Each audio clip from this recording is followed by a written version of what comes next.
자, 기본이론과정 35강 진행할 수 들어가겠습니다. 자, 여러분 교재는 351페이지예요. 자, 351페이지 펴놓으시고 설명을 좀 들어보시기 바라겠습니다. 자, 저희들이 주택담보대출에 있어서 적용되는 금리는 크게 고정금리, 변동금리가 있다는 겁니다. 여기에 대해서 학습한다 보시면 되겠어요. 자, 여기 보세요. 주택담보대출에 있어서 적용된 금리는 크게 고정금리라는 게 있고, 다음은 변동금리라는 게 있다라는 겁니다. 자, 물론 최근에는 이제 혼합형 금리다 이 같은 상품도 나왔습니다. 자, 혼합형 금리다 상품이 나왔는데, 이때 우리가 이제 금리는 뭡니까? 이자율이다 이렇게 생각하시면 되겠습니다. 그래서 고정 이자율 방식이다, 변동 이자율 방식이다, 혼합형 이자율 방식이다 이렇게 표현할 수 있겠죠. 그래서 이자율 금리다 보시면 되겠어요. 자, 그럼 말 그대로 살펴봅시다. 자, 내가 대출 기간이 20년입니다. 이처럼 20년 만기로 주택 담보대출 받는다는 이야기예요. 담보대출 받는데 대출 시점에 대출 금리가 5% 이렇게 결정이 됐습니다. 그럼 결정된 대출 금리 5%가 대출 기간 동안 변함없이 그대로 적용이 되더라라는 겁니다. 그럼 금리가 어때? 고정돼 있다 할 수 있겠죠. 이 같은 걸 우리가 고정금리 주택담보대출이다 이렇게 이야기하는 겁니다. 반면 이제 대출 시점에서는 5% 금리가 결정이지만 대출 기간 동안 차입자와 대출자가 약속한 바에 의해서 금리가 어때? 변할 수가 있다는 겁니다. 이게 바로 뭡니까? 변동금리 주택담보대출이다 이렇게 보시면 되겠어. 크게 이제 고정금리, 변동금리가 있다 생각하시고, 혼합형 금리라는 것은 결국 고정금리와 변동금리를 어때? 섞어놓은 것이다 생각하시면 되겠습니다. 자, 참 대출 기간은 20년이에요. 20년인데 대출 시점부터 5년 여기까지는 어떻습니까? 고정금리가 적용되고 나머지 대출 기간 동안은 변동금리가 적용이 되겠다. 참 고정금리와 변동금리가 섞여 있는 게 혼합형 금리다 이렇게 보시면 되겠어요. 참 최근은 혼합형 금리 이 상품 나왔기 때문에 이 상품은 개념만 이렇게 이해해 주시면 되겠어요. 자, 혼합됐다 뭡니까? 고정금리와 변동금리가 섞여 있다 이렇게 보시면 되겠습니다. 자, 다음은 우리가 이제 고정금리 주택담보대출부터 좀 더 구체로 살펴보도록 하겠습니다. 자, 이 고정금리로 주택담보대출이 이루어졌습니다. 예를 들어서 대출 시점에 5% 이렇게 대출금리가 결정되었다는 이야기예요. 그래서 이제 연 5% 이자율에 의해서 고정금리 주택담보대출이 이루어졌다는 겁니다. 그럼 대출 시점에 대출금리는 5%예요. 고정금리니까 대출 기간 동안 대출금리 5%에는 변화가 있어요, 없어요? 없죠. 그래서 차입자는 5% 이자율에 의해서 대출 동안 이자를 내면 된다 이렇게 보시면 되겠습니다. 그렇지만 대출이 이루어지고 일정 기간이 경과했습니다. 그럼 일정 기간이 경과했을 때 항상 시장금리는 5%일까요? 아니죠. 시장금리는 5%다 높아질 수도 있지만 낮아질 수도 있다라는 겁니다. 그럼 이때 우리가 이제 먼저 시장금리가 상승한 경우 이렇게 봅시다. 대출 시점에서는 연 5% 이렇게 해서 주택담보대출이 이루어졌어요. 하지만 대출 이후에 이 시점에서 시장금리가 상승했다 이렇게 생각을 해보자는 이야기예요. 자, 대출 이후에 지금 시장금리가 상승했어요. 자, 예를 들어서 연 6% 이렇게 상승했다로 봅시다. 그럼 이때 차입자와 대출자의 손익을 비교해 보자는 겁니다. 자, 차입자 입장에서는 어땠지? 시장금리가 6% 상승했으니까 6% 이자율에 의해서 이자를 내야 되겠죠? 그렇지만 고정금리 주택담보대출 때문에 5% 이자율에서 이자를 내면 되겠다는 건 물론 항상 연율입니다. 연 6%, 연 5% 생각하시면 되겠어서 차입자 입장에서는 6% 이자율에 의해서 이자 낼 걸 5% 이자율에서 이자 내니까 차입자 입장에서는 유리합니까? 불리합니까? 유리하다 알 수 있겠죠. 유리하다, 이익이 된다는 겁니다. 반면 대출자 입장에서 살펴봅시다.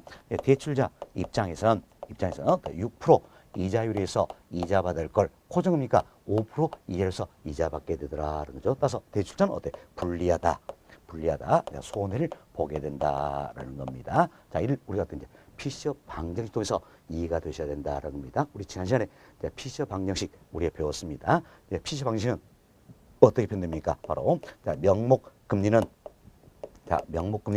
명목이절 같은 말이죠. 명목금리는 실질 금리 플러스 기대 인플레이션 요리다. 이렇게 해서 우리가 이제 피셔 방정식을 배웠었습니다. 밑에 보세요. 실질 이자율이 2% 일자다 가정을 해봅시다. 그럼 실질 이자율이 2% 일자다 가정하에서 자, 대출 시점에서는 예상된 인플레율이 어때? 3%였어요. 3%. 그래서 이를 더해주니까 명목금리는 몇 프로가 됩니까? 5%가 된다는 겁니다. 이때 잘 보세요. 3%는 어때? 예, 대출 시점에서 예상된 인플레를 반영한 겁니다. 예상된 인플레다라는 겁니다. 그렇지만 대출이 이루어진 이후에는 예상된 인플레와 실제 인플레는 항상 같습니까? 다를 수가 있습니까? 다를 수가 있다라는 겁니다. 다를 수가 있더라. 근데 우리 이제 실질 이자율은 2% 일정한데, 시장 이자율이 상승해서 연 6%가 됐다는 이야기야. 그럼 결국 명목금리가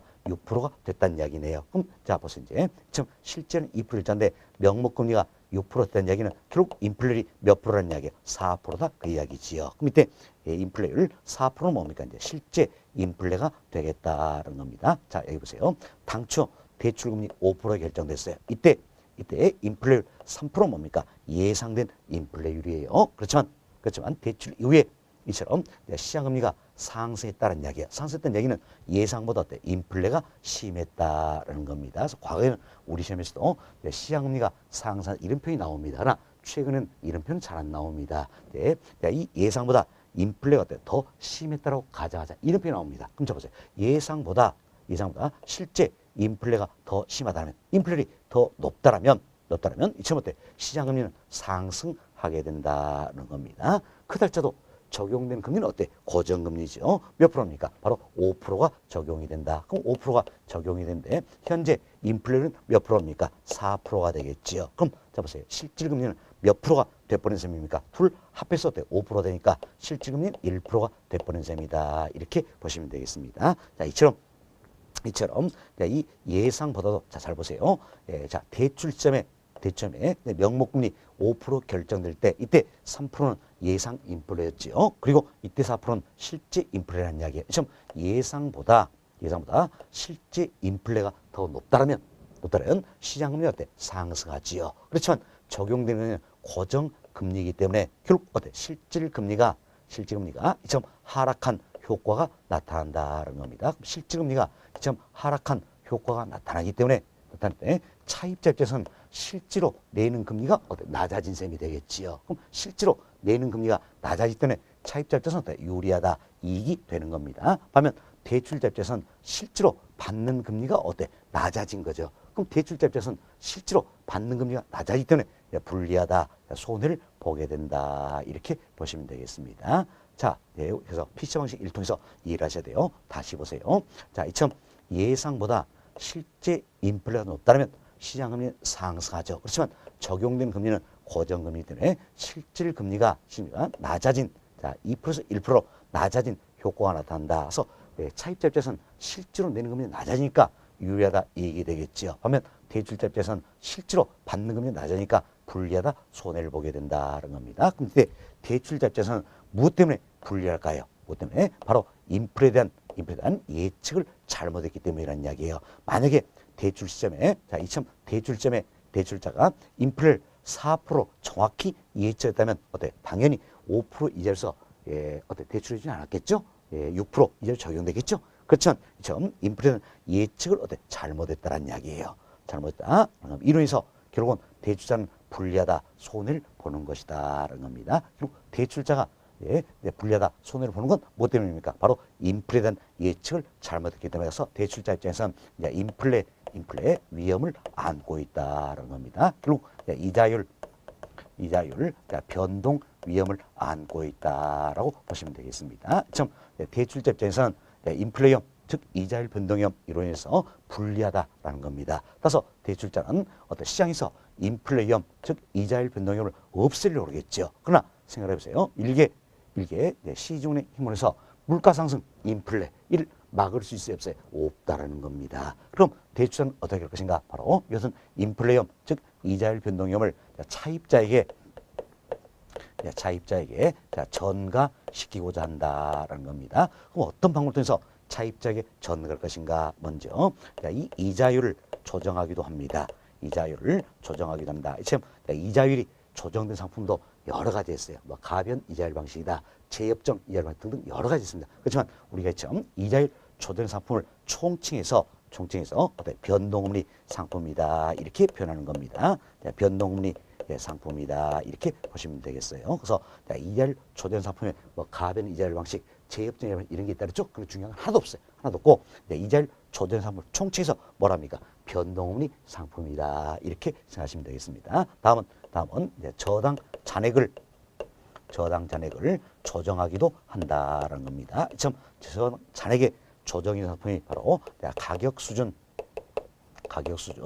조정 저당 대출이다. 이 같은 상품이 있다는 겁니다. 참 대출자는 이제 이 인플레이엄 즉 이자율 변동 위험을 차입자에게 전가시키기 위해서 이자율을 조정하기도 하고 저당 잔액을 조정하기도 한다라는 겁니다. 결국 이자율 조정 상품이 뭡니까? 변동금리 상품이 되겠지요. 다음 저당 잔액 조정이 이런 상품이 가격 수준 조정 저당 대출 상품이다라는 겁니다. 결국 여기 보시면 이 상품 변동금리 상품이다. 가격 수준 조정 저당 대출 상품이다. 이 상품들이 나오게 된 배경은 결국 뭡니까? 바로 대출자가 인플레이엄 즉 이자율 변동형을 차입자에게 전가시켜서 고안되었다. 누가 누구에게 전가시킨 겁니까? 바로 대출자가 차입자에게 전가시킨. 우리 시험은 이것도 말 바꾸겠어요. 차입자가 대출자에게 잘못된 표현이죠. 대출자가 차입자에게 전가시키기 위한다. 뭘?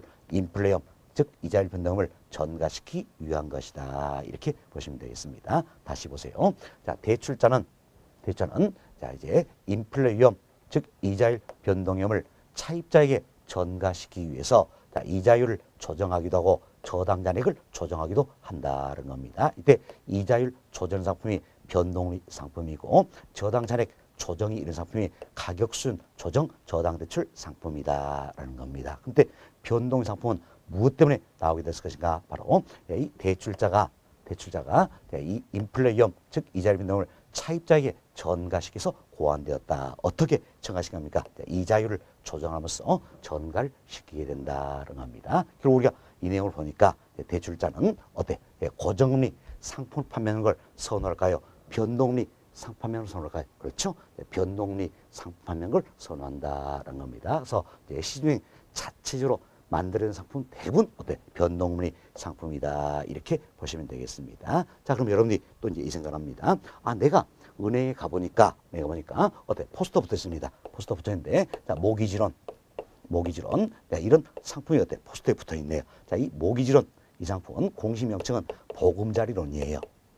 보금자리론이다라는 건데, 보금자리 내 집을 마련하기 위해서 돈 빌린다라는 겁니다. 당초에 이 상품이 출시될 때는 모기지론이었어요. 그렇지만 지금은 공식 명칭이 바뀌어서 보금자리론 이렇게 불리우는 겁니다. 이런 상품이에요. 이런 상품인데 워낙 모기지론이 알려져 있어서 지금도 모기지론 이렇게 변하고 있습니다. 이 상품은 시중에 자체적으로 만든 상품이 아니에요. 바로 한국 주택금융공사가 있어요. 한국주택금융공사 여기서 제도 주관한 상품입니다. 다만 공사는 공기업이죠. 그래서 직접 주택담보대출을 해줄 수가 없기 때문에 일부 시중은행에 판매를 위탁한 상품이다. 그래서 공사로부터 판매를 위탁받은 시중의 일부 기관들이 이 상품을 판매를 하고 있다는 겁니다. 이처럼 한국주택금융공사에서 만들어낸 상품이기 때문에 이 상품은 고정금리 상품이에요. 결국 이 모기지론 즉 보금자리론이다. 이 상품은 시중의 자체 상품이 아니란 이야기예요. 공사가 만드는 상품이다. 그래서 고정금리 상품이다. 시중은 공사의 위탁을 해서 판매를 대행하고 있다 생각하시고 이분은 참고하시고 우리 앞으로 심화 과정에서 또 이야기 드릴 겁니다. 참고하시고 시중에 자체적으로 만드는 상품들은 대부분 변동금리 상품이다. 이렇게 생각하시면 되겠습니다. 자, 이렇게 해서 저희들은 고정금리로 주택담보대출이 이루어졌을 때 대출 후에 시장금리가 상승했다는 이야기예요. 그 시장금리가 상승했다는 이야기는 뭡니까? 예상보다 인플레가 심했다는 이야기죠. 이때 차익자와 대출자의 손익을 이야기해 드렸습니다. 자, 다음은 정반대로 이제 생각합시다.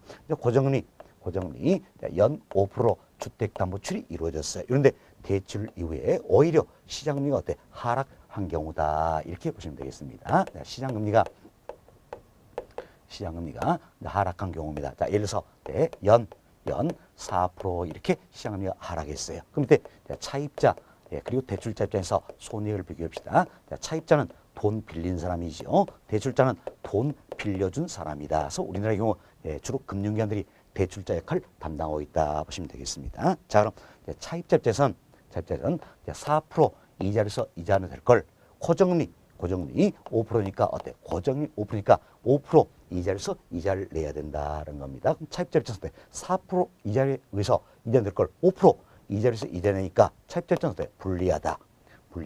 손해가 된다라는 겁니다. 그러면 대출자 입장에서는 4% 이자율에 의해서 이자 봐도 될 걸 5% 이자로서 이자 받기 때문에 어때? 유리하다. 이익이 된다는 걸 알 수 있겠죠. 자, 이분도 우리가 이제 PCF 방정식 통해서 이해가 좀 되셔야 되겠습니다. 자, PCF 방정식 또 표현해 봅시다. PCF 방정식 한다면 자, 명목 금리는 실질금리 플러스 기대 인플레이션율이다 이렇게 보시면 되겠습니다. 그럼 당초에 실질금리는 2% 일자가 가져왔는데 대출 시점에 예상된 인플레죠. 예상된 인플레가 3%였어요. 그래서 어때? 명목금리 5%가 결정이 되겠죠. 그래서 5% 주택담보출이 이루어진다는 이야기예요. 그래서 5% 주택담보출인데 이때 3%는 뭡니까? 예상된 인플레라는 이야기예요. 예상된 인플레다라는 겁니다. 그렇지만 대출 이후에 시장금리가 연 4% 하락했다는 이야기예요. 그럼 밑에 실질금리는 2% 일자다 우리가 가정했습니다. 그런데 시장금리가 4% 하락했다는 이야기는 결국 인플레율이 몇 프로란 뜻이에요? 2%다 이런 의미가 되겠지요. 이처럼 예상보다 실제 인플레율이 더 낮다면 즉 인플레가 덜 심하다는 이야기예요. 실제 인플레가 낮다면 시장금리는 어때? 하락하게 된다 이렇게 보시면 되겠습니다. 이처럼 예상보다 실제 인플레이 낮아서 시장금리가 하락했어요. 그럼에도 불구하고 적용된 금리 어때? 고정금리 5%가 되겠지요. 고정금리 5%라는 이야기예요. 그럼 고정금리 5%인데 자 보세요.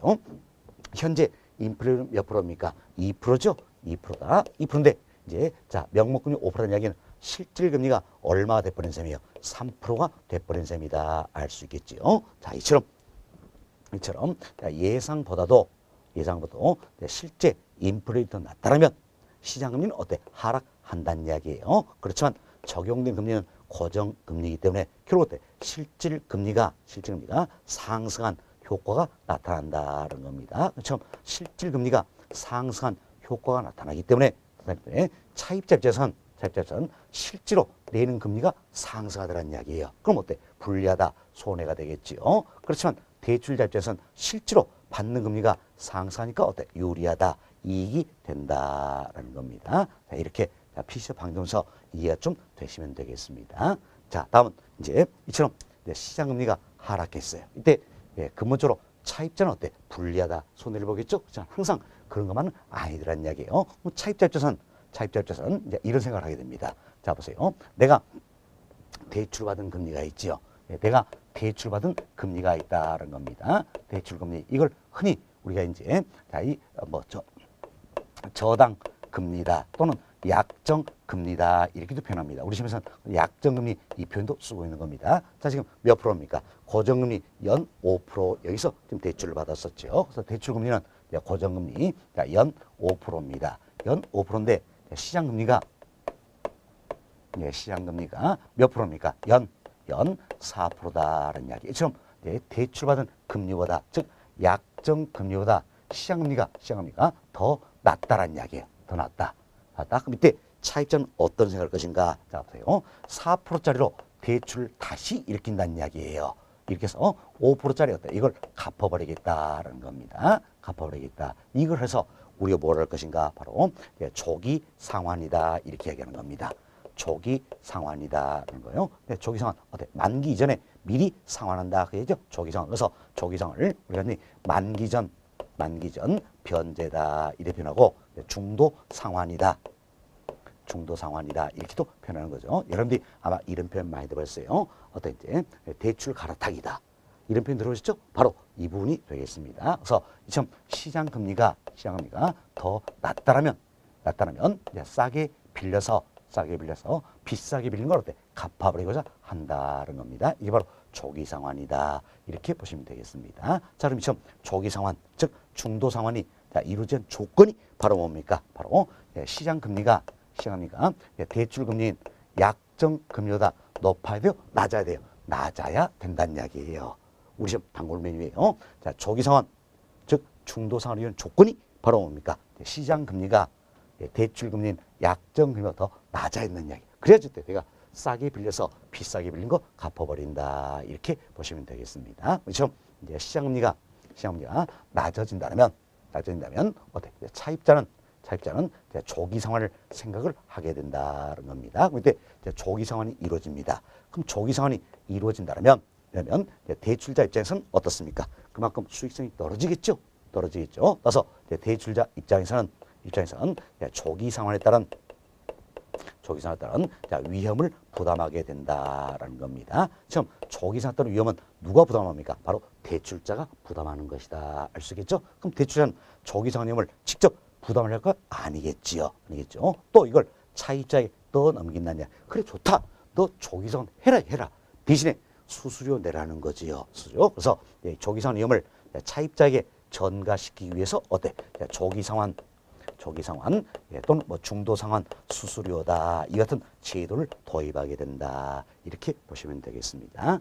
자, 이렇게 해서 저희는 이제 고정금리 주택담보대출이 이루어지기 위해 시장금리가 상승 경우 하락 경우 설명을 좀 드렸습니다. 간단하게 비교를 한번 해봅시다. 자, 고정금리로 이처럼 고정금리로 주택담보대출이 이루어졌어요. 대출 이후에 시장금리가 상승했습니다. 그럼 시장금리가 상승했다는 이야기는 결국 뭡니까? 예상보다 인플레가 심했다는 이야기지요. 심했다는 겁니다. 자, 이때 대출자 입장에서 봅시다. 대출자 입장에서 본다면 결국 시장금리가 상승하면 어때? 이제 인플레 위험, 자, 이자율 변동위험을 안게 된다라는 겁니다. 인플레 위험 또는 이자율 변동위험을 안게 된다는 거예요. 다음 시장금리가 하락합니다. 그럼 시장금리가 하락했다는 얘기는 뭡니까? 예상보다 인플레가 덜 심했다. 그 얘기죠. 예상보다 실제 인플레이 더 낮았다는 이야기예요. 그럼 시장금리가 하락하게 되면 대출자 입장에서는 어때? 조기 상환에 따른 위험을 부담하게 된다는 겁니다. 그럼 대출자 입장에서는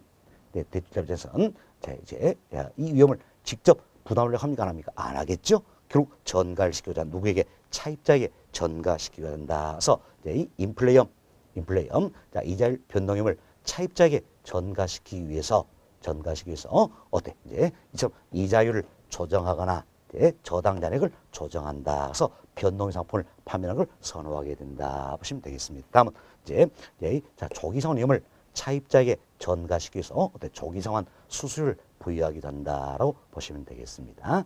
자, 이렇게 정리를 한번 해보시고요. 다음은 하나 더 이야기합시다. 자, 이제 인플레 위험이 있습니다.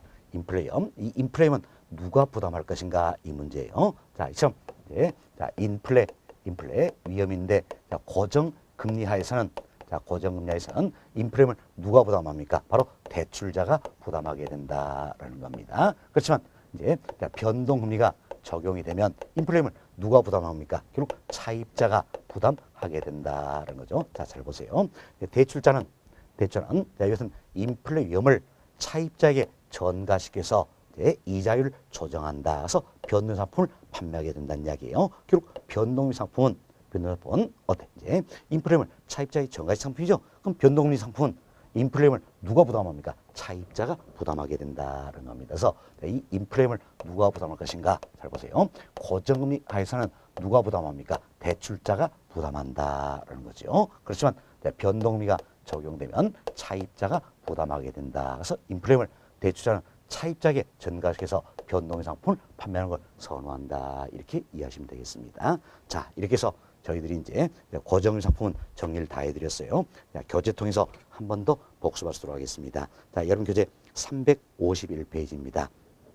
351페이지는 양괄 1번 고정금리 대출 방식이다 나와 있죠. 고정금리 주택담보대출 상품이다 보시면 되겠습니다. 첫 번째 고정금리 대출 방식이란 대출 계약 당시 약정한 금리로 자, 이처럼 대출 계약 당시에 약정한 이 금리가 있겠죠. 이 금리로 초기부터 만까지 원리금을 상환하는 방식이다라는 거죠. 따라서 차입자 입장에서는 대출 기간 동안 적용되는 금리가 어때? 고정된다 할 수 있겠지요. 다음 편과로 1번 봅시다.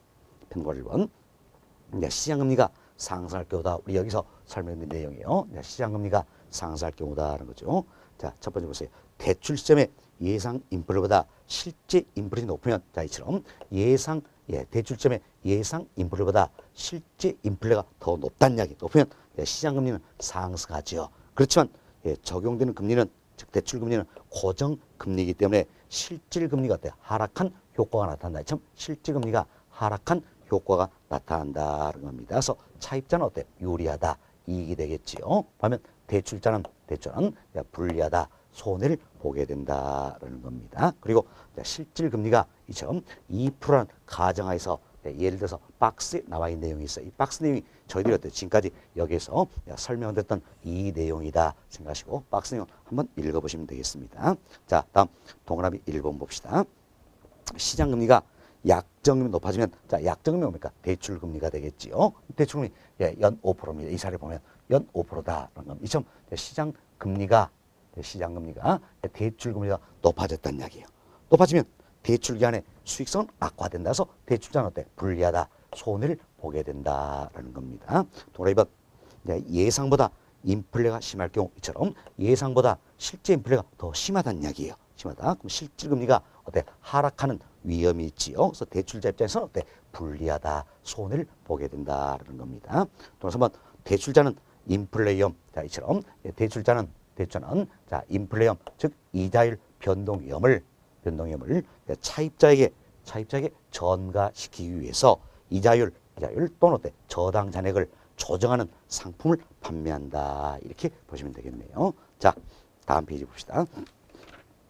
편과로 2번입니다. 이제 반대로 시장금리가 하락할 경우에요. 참 시장금리가 하락한다는 이야기예요. 하락한다. 자, 첫 번째 봅시다. 대출 시점에 예상 인플레이션보다 실제 인플레이션이 낮으면처럼 예상 인플레보다 실제 인플레가 낮다는 이야기예요. 낮으면 시장금리는 하락하지요. 그렇지만 자, 대출금리 즉 적용되는 금리는 고정금리라서 실질금리가 어때? 상승한 효과가 나타난다는 이야기예요. 차입자는 실질 상승했으니까 차입자는 어때? 불리하다. 손해를 보게 되겠지요. 반면 대출자는 유리하다. 이익을 보게 된다. 이렇게 보시면 되겠습니다.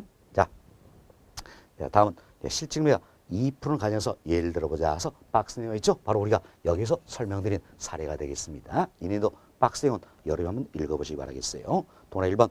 시장금리가 약정금리가 낮아지면 자, 이처럼 시장금리가 대출금리인 약정금리보다 더 낮아진다는 이야기예요. 낮아지면 고정금리 대출 차입자는 조기 상환을 유인이 생긴다. 참 조기 상환을 유인이 생긴다는 이야기 뭡니까? 원인이 제공된다. 이렇게 보시면 되겠습니다. 자, 다음 따라서 우리가 잘 이해하셨죠? 조기 상환, 즉 중도 상환이 이루어지는 조건이 뭡니까? 바로 시장 금리가 대출 금리인 약정 금리보다 더 낮아야 된다는 이 조건을 잘 이해하자 그랬지요. 동그라미 2번. 시장 금리가 하락하면 조기 상환의 위험이 있으므로 대출자는 안정된 수익을 해칠 수 있다. 결국 대출자 입장에서는 조기 상환 위험에 노출된다는 거죠. 동그라미 3번. 대출자는 조기 상환 위험을 차입자에게 전가시키기 위하여 조기 상환 수수료를 부여하기도 한다. 이렇게 이해하시면 되겠습니다. 자, 이렇게 해서 저희들이 이제 고정 상품 다 소개를 해드렸고요. 다음은 이제 변동금리 상품에서 이야기 좀 드리도록 하겠습니다. 자, 여기 보시기 바라겠습니다. 근데 변동 상품은 왜 나오게 됐습니까? 우리 여러 차례 했죠. 그럼 변동 상품이 나오게 된 배경이 바로 뭡니까? 인플레이엄, 즉 이자율 변동임을 누가 누구에게? 대출자가 차입자에게 전가시켜서 고안된 상품이다. 그럼 변동 상품은 어떻게 전가시킵니까? 바로 이자율을 조정함으로써 전가시키게 된다. 이렇게 생각하시면 되겠습니다. 자, 이처럼 그럼 변동 상품의 대출금리는 어떻게 결정되는지가 사실 우리 조금 전까지 이야기했던 고정 상품의 대출금리는 주로 피지자 방정시한 명목금리 이걸 많이 활용하고 있다는 겁니다. 피지자 방정시한 명목금리를 이제 고정금리로 많이 활용을 하고 있다는 겁니다. 반면 변동의 상품입니다. 변동의 상품은 대출금리가 어떻게 결정이 될 것인가라는 문제인데 변동의 상품의 대출금리는 금리는 일반적으로 기준금리에 가산금리를 더하는 구조입니다. 기준금리에 가산금리를 더한다. 그리고 우대금리라는 게 있어요. 그럼 자 보세요. 이제 우대금리라는 게 있는데 이때 금리를 어때? 우대주겠다 그 이야기죠. 그럼 금리를 우대준다는 이야기는 대출금리를 높여준다는 뜻이요? 낮춰준다는 뜻이에요. 낮춰준다는 뜻이 되겠지요. 낮춰준다라는 것. 따라서 우대금리가 있다면 바로 여기에서 이제 우대금리를 빼주면 되겠다. 지금 우대금리를 빼주면 대출금리가 어때? 낮아지겠죠? 그래서 내가 더 낮은 이자율로 대출을 할 수 있다. 그래서 금리를 어때? 우대준다. 이렇게 보시면 되겠습니다. 그렇지만 우리 이제 우대금리는 없다라고 가정하겠습니다. 그럼 우대금리는 없다라고 이렇게 가정한다면 대출금리는 기준금리에 가산금리를 더하는 구조로서 결정이 된다는 겁니다. 이때 기준금리는 시장의 실세금리를 많이 활용합니다. 그래서 과거에는 시장의 가장 대표적인 금리가 실세금리가 되겠죠. 그래서 과거에는 기준금리로 3개월 만기에 CD금리를 많이 활용했습니다. CD금리는 CD 유통수익률이다 이렇게도 표현되는 겁니다. 이때 CD라는 게 있어요. CD는 뭘 이야기할 것인가? CD는 영어처럼 나누는 건데 양도성 예금 증서입니다.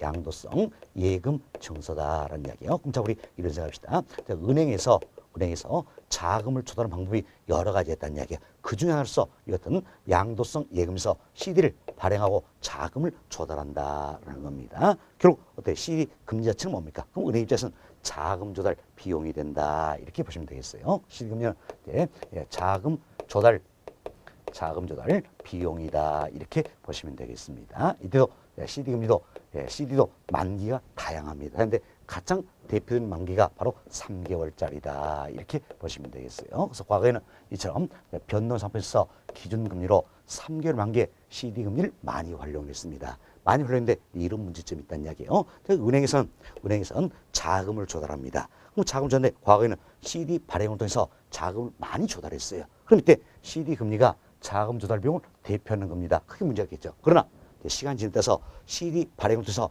자금 조달하는 포션이 점점 낮아진다는 이야기. 그래서 은행이 전체 조달한 자금 중에서 CD 발행을 통해서 조달한 자금이 채 6%도 안 된다는 이야기. 그럼 잡으세요. 6%도 안 되는 가지고 자금 조달 대표하는 금리다. 할 수 있어요? 없어요? 없다라는 이야기예요. 없다. 지금 CD 금리가 자금 조달 비용을 제대로 반영하지 못한다는 이야기. 그래서 새로운 지표를 하나 만들어야겠다. 그래서 나오게 된 게 바로 이제 코픽스다. 이렇게 보시면 되겠습니다. 코픽스. 자, 코픽스는 영어 적단 단어예요. 코스트 오브 펀드 인덱스다. 그래서 우리말로 보면 자금 조달 비용 지수다. 이렇게 보시면 되겠어요.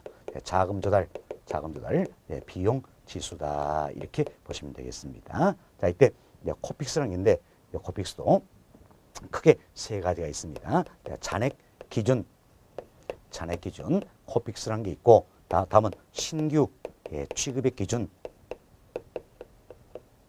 코픽스라는 게 있고 다음은 단기 코픽스라는 게 있다는 겁니다. 이처럼 이제 과거에는 기준금리로 3개월 만기 CD금리를 많이 활용했었는데 이 CD금리가 자금들 비용을 제대로 반영하지 못한다. 이런 지적에 따라서 나오게 된 게 바로 뭡니까? 코픽스다라는 겁니다. 이런 게 안 나왔으면 우리는 CD금리 학습하면 되잖아요. 그죠? 그렇지만 코픽스가 나오기 때문에 코픽스 여기까지 학습했나. 지금 학습량이 많아진 것 같아. 코피 터진다.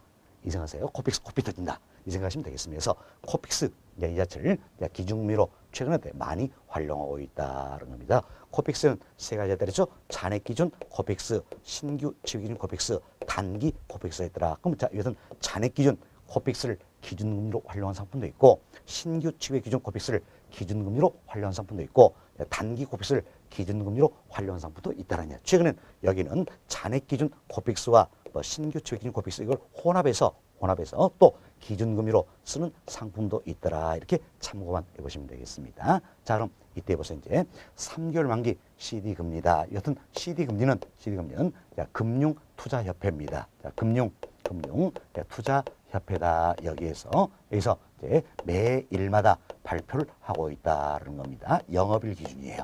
영업일 기준으로 매일마다 발표를 하고 있다는 겁니다. 그럼 매일마다 달라질 수 있겠죠? 물론 영업일 기준이니까 토요일, 일요일 영업일이 아니잖아요. 이때는 발표하지 않습니다. 영업일 기준으로 매일마다 발표하고 있다서 매일마다 바뀔 수가 있다 생각하시고 다음 코픽스는 코픽스는 이제 전국은행연합회입니다. 전국은행연합회가 잔액기준 코픽스와 신규 지배기준 코픽스다. 이 두 가지는 매월마다 발표를 합니다. 네, 원칙은 매월 15일이에요. 매월 15일 오후 3시에 발표를 하는데 15일이 공휴일입니다. 그럼 어때? 다음 영업일 날 발표를 한다. 이렇게 보시면 되겠습니다. 그리고 단기 코픽스가 있어요. 단기 코픽스 이와 같은 경우는 매주마다 발표를 하고 있다는 겁니다. 그래서 매주 3영업일 날 단기 코픽스는 매주 3영업일 날 발표를 하고 있다. 이렇게 보시면 되겠습니다. 됐습니다. 자, 그럼 이때 우리 코픽스에서 조금 더 살펴드리는데, 코픽스는 잔액기준 코픽스, 신규 지배기준 코픽스, 단기 코픽스가 있다 그랬죠? 이 중에서도 우리가 많이 활용되는 게 잔액기준 코픽스와 신규 지배기준 코픽스다. 이 두 가지에서 살펴드리겠습니다. 사실 코픽스는 자금 조달 비용 지수죠. 그래서 전국은행연합회에서 가중평에서 산정한 지수가 되겠는데, 그럼 전국은행연합회에서 이 지수를 산정해서 누가 정보를 제공해 줘야 되겠지요. 그래서 현재 우리나라에 8개 은행이 있어요. 우리나라에 국내 8개 은행이 자금 조달 관련한 정보를 전국은행협회 제공을 해줍니다. 물론 이 8개 은행들이 CD뿐만 아니라 정기예금, 정기적금 여러 상품을 통해서 자금 조달하겠죠. 여기도 상품이 딱 정해져 있어요. 어떤 상품을 통해서 자금 조달했느냐. 이 정해진 상품 내에서 자금 조달한 그 같은 정보를 전국은행협회 제공을 합니다. 그럼 전국은행협회가 이럴 때 가중평에서 지수로 만들어서 매월 15일 날 발표를 한다는 겁니다. 뭐에 대해서? 잔액기준과 신규 지배기준 코픽스 이 두 가지는 매월 15일마다 발표를 한다는 겁니다. 그럼 자, 우리가 이제 이런 생각을 해봅시다. 그래서 매월 15일이라 그랬죠? 15일이다라는 겁니다. 그럼 자, 보세요. 이제 2월 15일 날 발표하겠지요. 발표한다는 이야기예요. 그리고 이제 1월 15일 날 발표가 되었겠죠? 그렇지만 자, 1월 15일 날이 일요일이었어요. 그래서 일요일이니까 일요일 날 발표하지 않겠죠? 다음 영업일 날은 1월 16일 날 이렇게 발표가 되었다. 참고하시고. 자, 그럼 우리는 이제 2월 15일 날 발표가 된다는 이야기예요. 그럼 2월 15일 날 발표가 됐는데 이것은 국내 8개 은행이 정보를 제공해 준다 그랬지요. 그래서 자금을 언제 조달하는 상관이 없습니다. 언제든지 1월 달 조달했던 전년도에 조달된 상관없어요. 상관없이 항상 말일 기준합니다. 자, 여기가 1월 31일이 되겠지요. 매월마다 발표니까 1월 30일 현재 그동안 조달했던 자금 중에 상환하지 않고 남아있는 잔액이 있다는 이야기예요. 이 잔액에 대해서 잔액에 대한 조달 비용을 가중평에서 지수로 만드는 게 잔액 기준 코픽스다. 이렇게 보시면 되겠습니다. 다음 이제 자, 1월 1일부터 1월 30일까지 한 달 동안입니다. 1월 1일부터 1월 30일까지 한 달 동안 이 8개 은행이 자금 조달한 비용을 가중평에서 지수로 만드는 게 신규 지배기준 코픽스다. 이렇게 보시면 되겠어요. 그래서 잔액기준 코픽스는 언제 조달이냐 상관이 없습니다. 상관없이 이처럼 전달 말일 기준에서 아직까지 갚지 않고 남아있는 잔액에 대해서 자금 조달 비용을 가중평균해서 만들어 온 것이고, 신규 지배기준 코픽스는 이제 한 달 동안이죠. 한 달 동안 조달한 자금에서 가중평에서 지수로 만들어 온 것이다. 그래서 잔액 기준은 여하튼 언제 조달이 관계없다 그랬죠? 관계없이 이 말일 기준으로 남아있는 잔액에 대해서 적용하는 것이고, 신규 지배기준 코픽스는 결국 한 달 동안이다. 자, 그럼 시장의 영향을 더 빨리 반영은 뭡니까? 바로 신규 지배기준 코픽스가 되겠다. 이렇게 보시면 되겠습니다. 자, 이렇게 해서 우리는 이제 코픽스에서 조금 더 살펴드렸습니다. 여튼 코픽스는 자금 조달 비용 지수로서 자금 조달 비용을 반영하고 있다. 무엇 때문에 나왔다 그랬습니까? 바로 CD 금리가 자금 조달 비용을 제대로 반영이 못한다는 지적하에서 바로 코픽스가 나오게 됐다. 그래서 코픽스도 잔액 기준 코픽스, 신규 지배기준 코픽스, 단기 코픽스 이들을 기준금리로 활용하고 있다는 겁니다. 결국 우리가 이제 여기는 CD 금리나 코픽스 이 자체는 변동 상품에서 뭘로 활용됩니까? 바로 기준금리로 활용이 된다라는 거. 물론 기준으로 활용된 건 이 이외에 또 여러 가지가 있겠죠. 상품 만들기 나름이니까 여러 가지가 대표되는 게 바로 기준금리로 과거에 3개월 만기 CD금리를 많이 활용했고, 지금은 코픽스 이걸 많이 활용하고 있다. 자, 잘 보세요.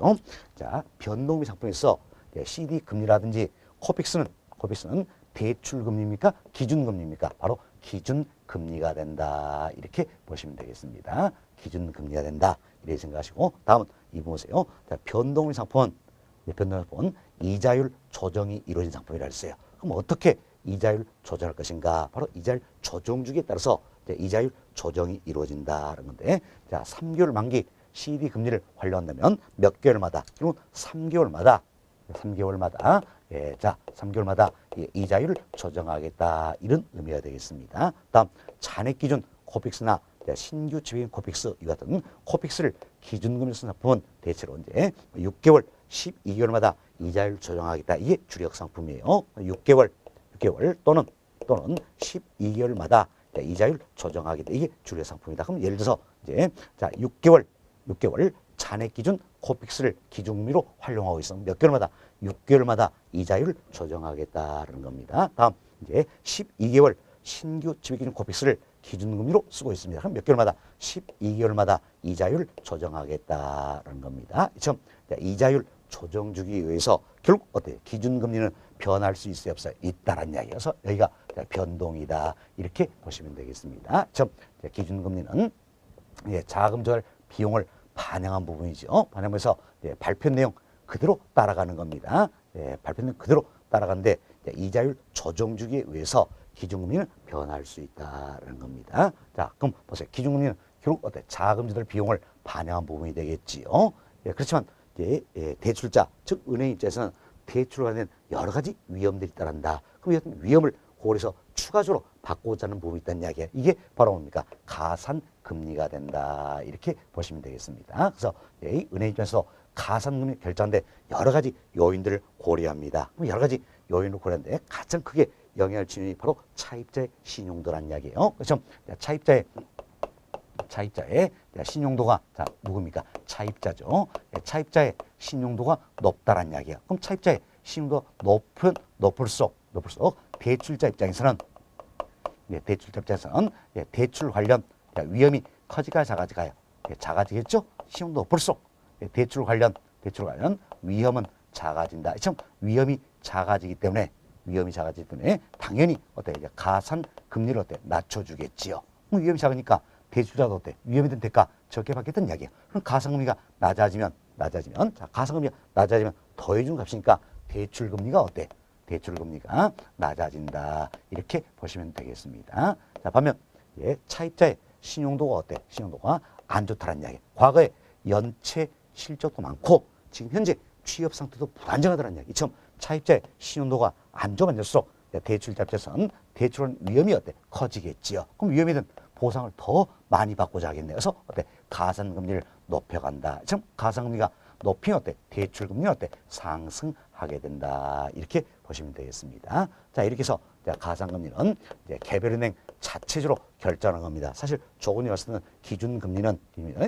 발표 내용 그대로 따라간다 그랬어요. 그렇지만 가산금리는 개별은행 자체적으로 결정한다. 그래서 한번 결정하면 대체로 가산금리는 고정된 구조다. 이렇게 보시면 되겠습니다. 고정된 구조다. 이렇게 생각하시면 되겠습니다. 결국 기준금리에 가산금리를 더해서 대출금리가 결정이 되기 때문에 이 기준금리가 이자율 조정에 변한다 그랬죠? 가산금리 고정됐다 할지라도 따라서 이 기준금리가 변하기 때문에 대출금리가 변동이다 보시면 되겠습니다. 그래서 변동금리 상품이 된다. 이렇게 보시면 되겠네요. 그럼 여기 있는 이제 CD 연동 주택 담보주 상품이나 코픽스 연동 주택 담보주 상품 모두가 변동금리 상품이 된다. 이렇게 생각하시면 되겠습니다. 자, 그럼 우리가 이 부분을 조금 더 이야기해서 이 구조를 한번 살펴보도록 하겠습니다. 자, 여기 보세요.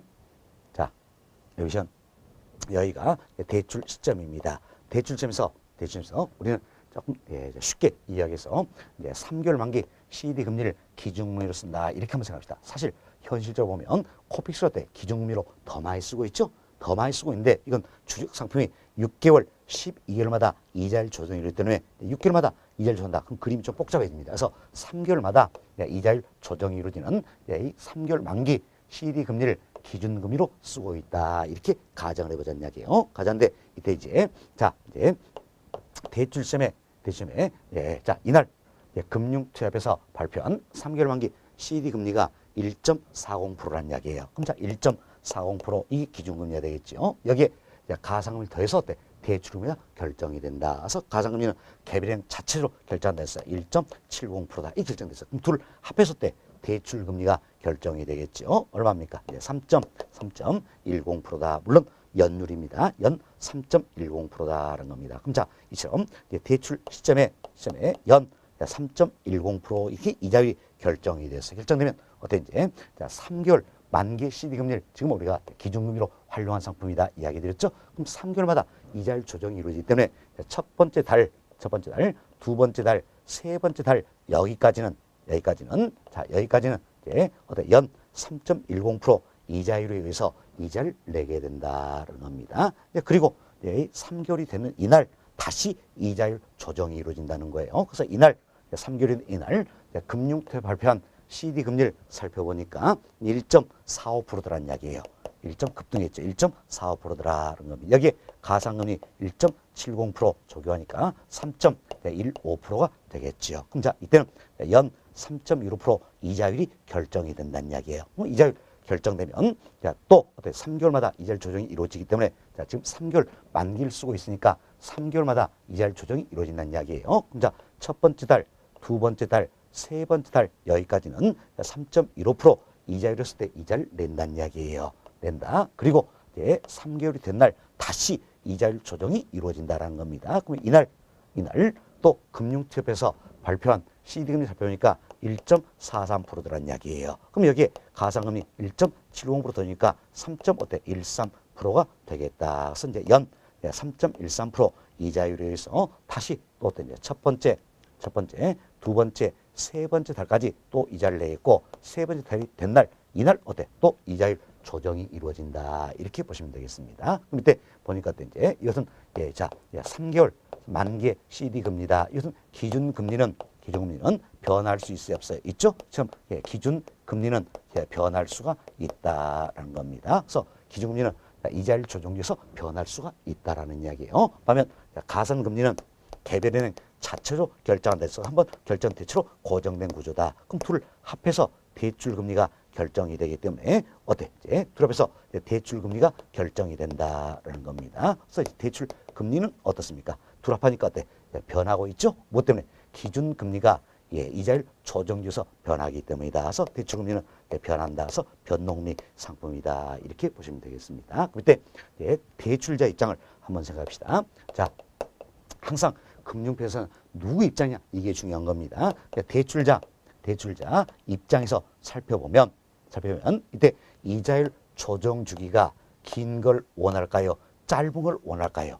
대출에서는 이자율 조정 주기가 어때? 짧은 것을 원한다라는 겁니다. 뭐 때문입니까? 바로 이자율 조정 주기가 짧을수록 인플레용 즉 이자율 변동형을 어때? 차입자에게 더 신속히 전가시킬 수 있기 때문이다라는 거죠. 그래서 대출자는 차입자에게 인플레용 이자율 변동을 더 신속히 전가시키기 위해서 이처럼 이자율 조정주기가 짧은 것을 원한다. 이렇게 생각하시면 되겠습니다. 됐습니다. 다음은 우리가 이제 이분도 한 번 더 비교를 해봅시다. 자, 이제 대출 시점입니다. 자, 여기가 대출 시점이에요. 또는 뭐 대출 초기다.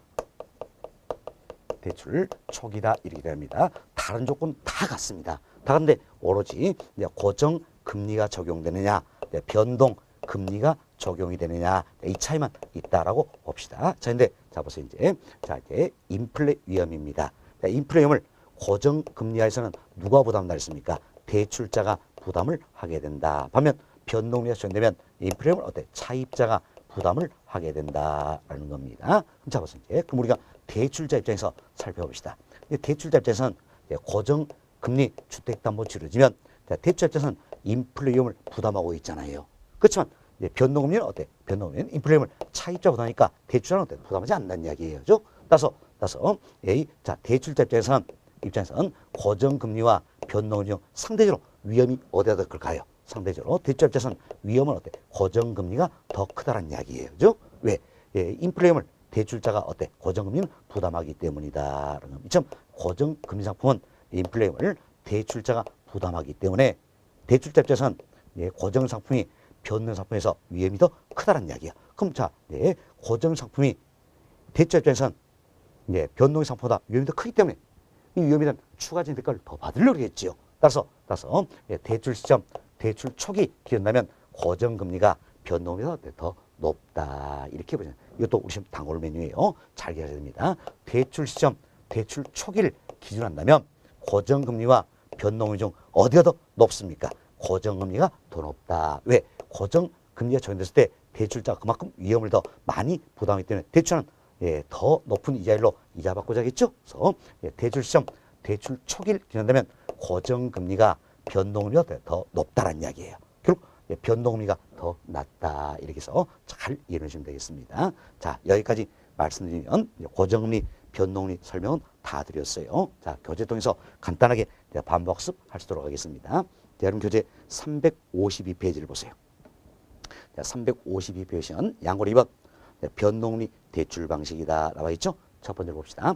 변동금리 대출 방식이란 사전에 약정한 방법으로 자, 누가 누구에 약속합니까?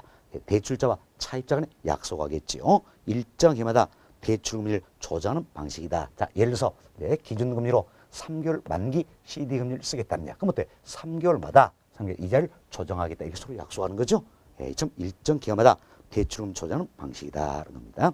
대출자는 이자율 변동에 따른 손실을 회피하게 하여 즉 대출자 측에 발생할 수 있는 이자율 변동 위험을 차입자에게 전가시키기 위하여 변동금리 대출 상품을 판매한다는 겁니다. 이처럼 대출자는 이자율 변동을 차입자에게 전가함으로써 인플레 위험을 방지할 수 있다. 결국 우리가 여기서 얘기했던 것처럼 인플레 위험, 이자율 변동 위험을 누가 누구에게 대출자가 차입자에게 전가시키기 위해서 처음 변동 상품을 판매를 한다는 겁니다. 어떻게 전가시킵니까? 이자율 조정함으로써 전가시킨다. 이렇게 이해하시면 되겠습니다. 박스 봅시다. 박스 보시면 자, 변동금리 상품의 대출금리는 어떻게 결정됩니까? 바로 기준금리에 가산금리를 더하는 구조다. 쓰겠죠. 이때 기준금리는 이자율 조정 중에서 변하는 부분이다. 변동. 그렇지만 가산금리는 대체로 한번 결정된 고정된 구조죠. 둘 앞에서 대출금리가 결정이 되기 때문에 대출금리 어때? 변동이다. 이렇게 생각하시면 되겠습니다. 자, 다음 페이지 봅시다. 동그라미 1번. 기준금리는 주로 3개월 만기 CD 유통수익률이다. 자, 3개월 만기 CD 금리 이걸 이야기합니다. 그래서 이제 유통수익률 이건 뭡니까? 금리 이렇게 생각하시면 되겠습니다. 코픽스 그래서 3개월 만기 CD 금리나 코픽스 등 예, 자, 시장의 실세 금리를 적용한다. 시장의 대표적인 금리를 적용한다는 겁니다. 결국 변동의 상품에서 3개월 만기 CD 금리나 코픽스는 뭘로 활용됩니까? 기준 금리로 활용된다. 대출 금리가 아니에요. 기준 금리로 활용된다는 겁니다. 또한 이번 대출자는 3개월, 6개월, 12개월 등 이자율 조정 주기마다 기준 금리를 조정한다. 자, 이자율 조정 주기에서 변하는 건 뭐였습니까? 기준 금리였죠. 우리 여기 살펴봤죠? 이자율 조정 주기에서 변하는 건 이처럼 기준 금리다. 이렇게 보시면 되겠습니다. 3번 가산 금리는 차입자의 신용도나 거래 실적 등을 고려해서 개별은 자체로 결정한다. 이렇게 보시면 되겠습니다. 자, 그 아래 보충학습에 CD 양도성 예금증서다. 이제 용어 설명을 해드렸습니다. 참고하시고 그 아래 보충학습 박스 보시면 CD 금리, CD 유통수익률 나와 있는데 첫 번째 보세요. CD 유통수익률, CD 금리는 어디에서? 금융투자협회에서 매일마다 공시하고 있다라는 겁니다. 매일마다 공시한데 영업일 기준으로 하고 있다. 이렇게 보시면 되겠어요. 다음 페이지 넘겨봅시다. 다음 페이지 넘겨보시면 보충학습에 코픽스다 나와 있죠. 코픽스는 자금 조달 비용 지수다. 이렇게 우리말로 번역할 수 있겠네요. 자, 첫 번째로 보세요. CD 금리가 자금 조달 비용을 제대로 반영하지 못한다. 예, 일단 지역으로서 도입된 게 뭡니까? 코픽스다 생각하시면 되겠습니다. 그래서 CD 금리가 자금 조달 비용을 제대로 반영하지 못함에 따라 코픽스가 도입되었다는 거죠. 코픽스는 국내 8개 은행을 했죠. 8개 은행들이 제공한 자금 조달 관련项目기술에 산출되는 자금 조달 비용 지수를 말한다는 겁니다.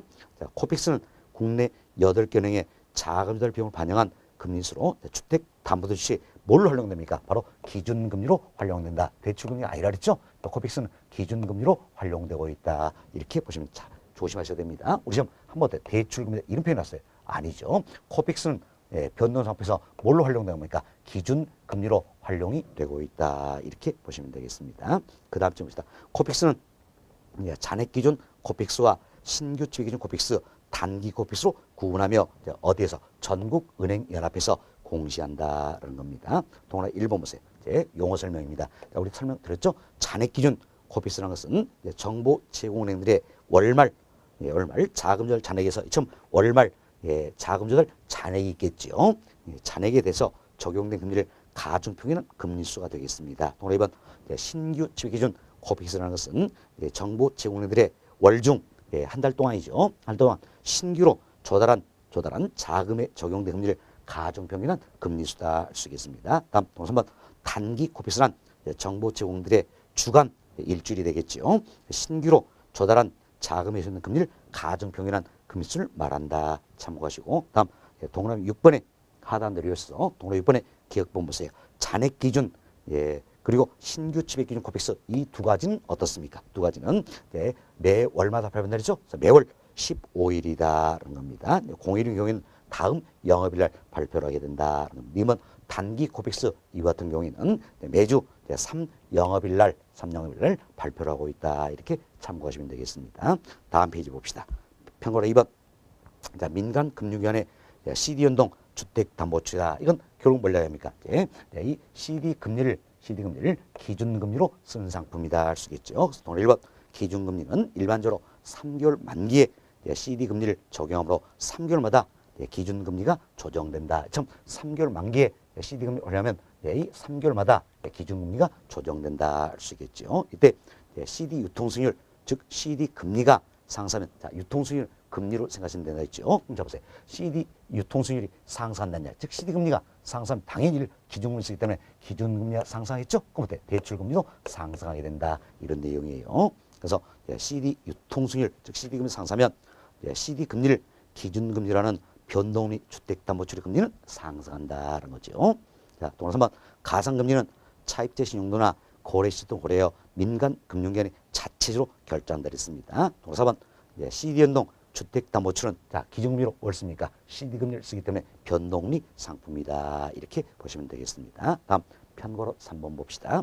자 민간금융기관의 코픽스 연동 주택담보대출이다. 그럼 코픽스 연동 주택담보대출은 기준금리로 뭘 쓰겠다? 코픽스 이걸 쓰겠다. 그 얘기지요. 동그라미 1번 기준금리는 코픽스를 적용하는데 잔액 기준 방식, 신규 취득 기준 방식, 잔액 기준과 신규 취득 기준 코픽스 혼합 방식, 단기 코픽스 기준 방식 등이 있다. 이건 이렇게 생각하세요. 신규 취득 기준 방식이라는 것은 신규 취득 기준 코픽스를 기준금리로 쓰는 상품이다. 다음 잔액 기준 방식은 잔액 기준 코픽스를 기준금리로 쓴 상품이다. 그리고 잔액 기준과 신규 취득 기준 코픽스를 혼합한 방식이라는 것은 결국 잔액 기준 코픽스와 신규 취득 기준 코픽스 이걸 혼합해서 기준금리로 쓴 상품이다. 이렇게 생각하시면 되겠습니다. 동그라미 2번.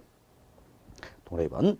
끝부분 보세요. 첫 번째 끝 보시면 6개월이나 12개월마다 기준금리가 조정 상품이 줄을 이룬다서 코픽스는 6개월, 12개월마다 이자율 조정이 있는 상품이 주된 상품이다. 이렇게 생각하시면 되겠습니다. 동그라미 3번. 가상금리는 코픽스와 개별은행 조달 비용의 차이라든지 관리비용, 신용도, 기간 프리미엄, 거래시도 고려하여 민간금융기관이 자체적으로 결정한다라는 겁니다. 다음 페이지 봅시다. 다음 페이지 보시면 평균 4번 특징 소개되고 있는데 동그라미 1번 봅시다. 동그라미 1번. 자, 지금까지 저희들은 이제 CD연동 주택담보대출, 코픽스연동 주택담보대출 상품을 다 말씀드렸어요. CD연동은 기준금리로 CD금리를 쓰겠다. 코픽스연동은 기준금리로 코픽스를 쓰겠다. 모두가 변동금리 상품이었다는 겁니다.